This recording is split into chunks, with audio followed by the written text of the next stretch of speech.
आज हम आपके सामने सूरदास जी के बारे में चर्चा करेंगे या उसके बारे में व्याख्या करेंगे। सबसे पहले तो आप उनके जीवन परिचय के बारे में जानें। सूरदास जी कृष्ण भक्ति शाखा के श्रेष्ठ कवि थे। उनका जन्म सन 1478 में रुनकता या रेणुका क्षेत्र में हुआ था। कुछ विद्वान उनका जन्म सीही के पास भी मानते हैं। वह भक्त, कवि एवं संगीतज्ञ भी थे। बाल्यावस्था में ही उनका नाम दूर दूर तक विख्यात हो गया। संसार से विरक्त होकर उन्होंने आगरा मथुरा के बीच गऊ घाट पर अपना निवास स्थान बना लिया था। यहीं पर वल्लभाचार्य ने उनकी मधुर वाणी में भजन सुनकर उन्हें अपने पुष्ट मार्ग में दीक्षित कर दिया। एक तरह से उनको अपना शिष्य बना लिया। इनका एक तरह से कृष्ण भक्ति के प्रति विशेष लगाव था। ये इनको जन्मांध माना जाता था। कुछ लोग कहते हैं कि बाद में अंधे हुए। सन 1583 में गोवर्धन के पास परसौली नामक ग्राम में उनका देहांत हो गया। इनकी प्रमुख रचनाएं इस प्रकार हैं: सूर सागर, साहित्य लहरी, सूर सरावली। प्यारे बच्चों, अब हम आपको सूरदास जी की जो व्याख्या है या सूरदास के पद से संबंधित जो व्याख्या है उसके बारे में बताते हैं और व्याख्या करते हैं। उद्धव तुम तो हो अति बड़भागी। हे उद्धव, आप तो बहुत ही भाग्यशाली हैं। अपरस रहत स्नेह तगाते, आज तक किसी दूसरे के प्रेम के बंधन में नहीं फंसे हैं। नाहिन मन अनुरागी, ना ही आज तक आपके मन में किसी के प्रति प्रेम भाव प्रकट हुआ है। तो श्री कृष्ण के प्रेम के महत्व को आप क्या जानेंगे। पुरैन पात रहत जल भीतर, जिस तरह से कमल का पत्ता जल के भीतर रहता है, तारस देह न दागी, उस पर जल की एक भी बूंद नहीं ठहरता है। आपका हृदय उसी ही तरह से है। ज्यों जल माह तेल की गागर, बूंद न ताकौ लागी। जिस तरह से तेल से लिपटी हुई गागर को पानी में डुबाया जाता है तो उस पर एक भी बूंद पानी नहीं ठहरता है, उसी तरह से आपका हृदय है। श्री कृष्ण के पास रहते हैं लेकिन उनके महत्व को नहीं जानते हैं, अर्थात उनके प्रेम के महत्व को नहीं जानते हैं। प्रीत नदी में पाँव न बोरियो। हे उद्धव, आप प्रेम रूपी नदी में पैर को रखे ही नहीं हैं, तो दूसरे के प्रेम के महत्व को क्या जानेंगे। श्री कृष्ण के भक्ति और प्रेम के बारे में क्या जानेंगे। सूरदास अबला हम भोरी। गोपियाँ कह रही हैं कि हे उद्धव, हम तो भोली भाली नारियां हैं। हमारी स्थिति उसी तरह से है जिस तरह से एक चींटी गुड़ में लग जाती है और उसको छोड़ने का नाम नहीं लेती है, उसी तरह से हम गोपियाँ भी हैं। श्री कृष्ण की भक्ति में लग गए हैं तो उनको हम नहीं छोड़ सकते हैं, अर्थात उनकी भक्ति को नहीं त्याग सकते हैं। विद्यार्थियों, अब हम दूसरे पद के बारे में व्याख्या कर रहे हैं। अब आप लोग ध्यान से सुनिए। इस पद में एक तरह से जब श्री कृष्ण मथुरा जा रहे थे तो गोपियाँ उनके वियोग में बहुत ही जो है परेशान हो गई थीं, उसी के बारे में वर्णन किया गया है। और जब वो जा रहे तो उनके हृदय में कुछ श्री कृष्ण से कहने की अभिलाषा थी, वो अभिलाषा अधूरी रह गई थी, तो इसी के बारे में वर्णन किया गया है। मन की मन ही माज रही, मतलब हे उद्धव, हमारी कृष्ण से मिलने की अभिलाषा हमारी मन में ही रह गई, अर्थात हमारे हृदय में कुछ इच्छाएं थीं जो कि मन में ही रह गई। कहिए जाए कौन पै उद्धव, नाही परत कही। हे उद्धव, ये बातें मैं आपसे कैसे कह दूं, आपसे कहना उचित नहीं बनता है। ये बातें तो हम कृष्ण से ही कह सकते हैं। हमारे हृदय में जो उनके प्रति प्रेम है, जो भाव है, जो है उनके सामने ही व्यक्त कर सकते हैं।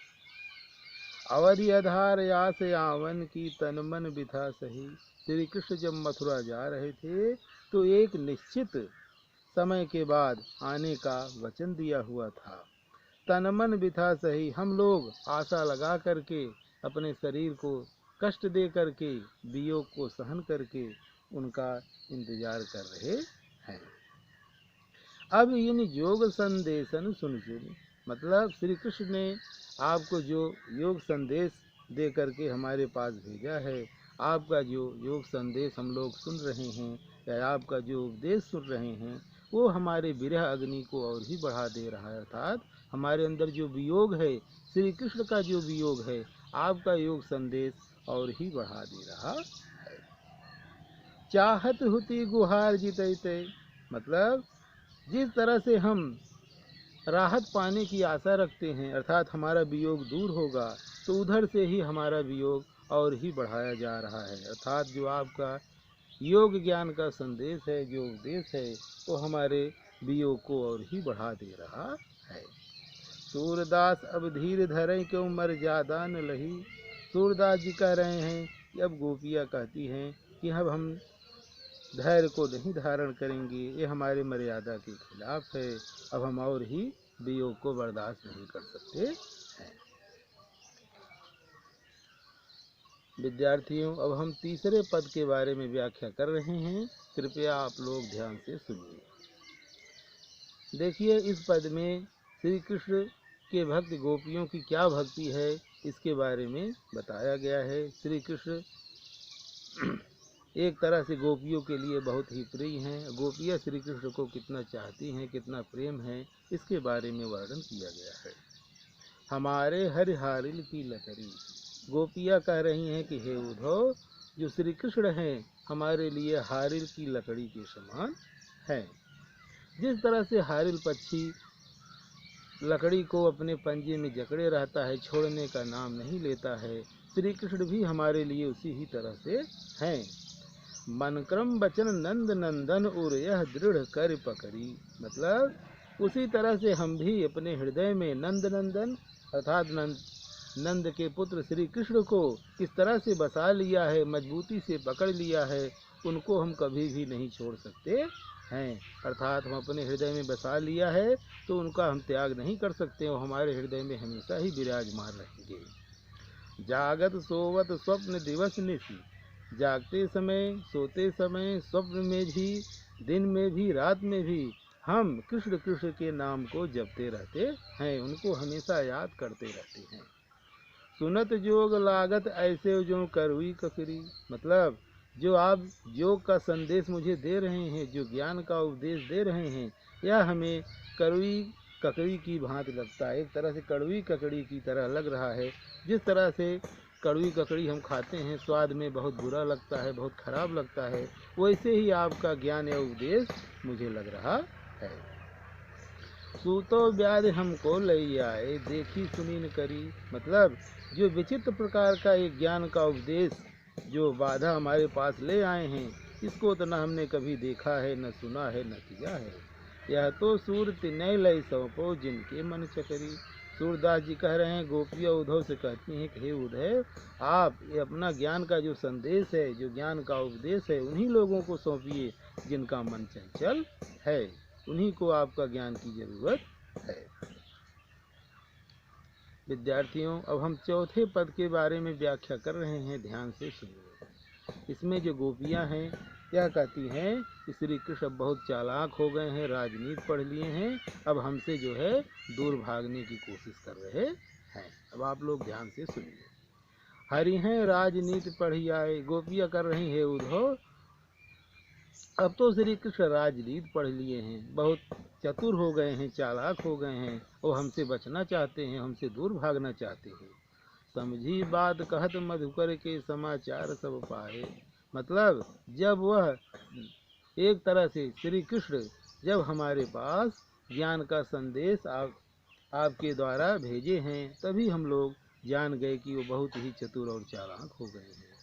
एक अति चतुर होते पहले ही, एक तो चतुर वह पहले से ही थे, अब गुरु ग्रंथ पढ़ाए, अब मुझे अब गुरु का उपदेश सुनवा रहे हैं आपके द्वारा, और ज्ञान का उपदेश सुनवा रहे हैं। बड़ी बुद्धि जानी जो उनकी जोग संदेश पठाए।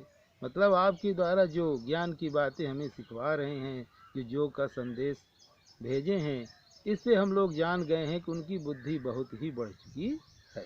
उद्धव भले लोग आगे के, पर हित डोलत धाये। हे उद्धव, भले लोग तो वही होते हैं जो दूसरे के कल्याण के लिए प्रयासरत रहते हैं, दूसरों का कल्याण करते हैं और उनका हित करते हैं। अब अपने मन फेर पाई हैं, चलत जो होते चुराए। मतलब मथुरा जाते समय हम गोपियों का मन जो चुरा कर चले गए हैं, क्या उसको वह वापस कर सकते हैं? कभी नहीं वापस कर सकते हैं। तो क्यों अनीत करें आपन, जो और अनीत छुड़ाए। मतलब जिस चीज़ से हम बचना चाहते हैं, मतलब जिस वियोग से हम बचना चाहते हैं, वही ही वियोग वह क्यों बढ़ा रहे हैं, और हमारे विराग्नि को और क्यों बढ़ा रहे हैं। राजधर्म तो यही सूर जो प्रजा न जाहे सताए। सूरदास जी कह रहे हैं, गोपियाँ उद्धव से कहती हैं, राजा का धर्म तो यही ही होता है जो अपनी प्रजा को न सताए, सुख दुख में उसका ध्यान रखे, उसका कल्याण करे। राजा का यही ही कर्तव्य होता है। श्री कृष्ण तो हमारे लिए इसके विपरीत हैं। प्यारे बच्चों, अब यह सब व्याख्या हमने आपके सामने किया। अब आपको इस अध्याय से संबंधित हम गृह कार्य दे रहे हैं, ध्यान से सुनिए।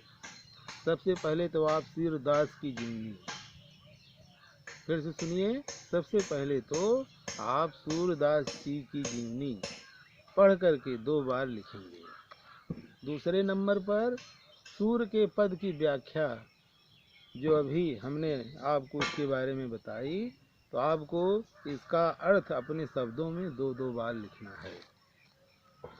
फिर तीसरा, इस पाठ के अंत में शब्द अर्थ दिए गए होंगे आपकी पुस्तक में, तो उस शब्द अर्थ को याद करके 2 बार आपको लिखना है। धन्यवाद।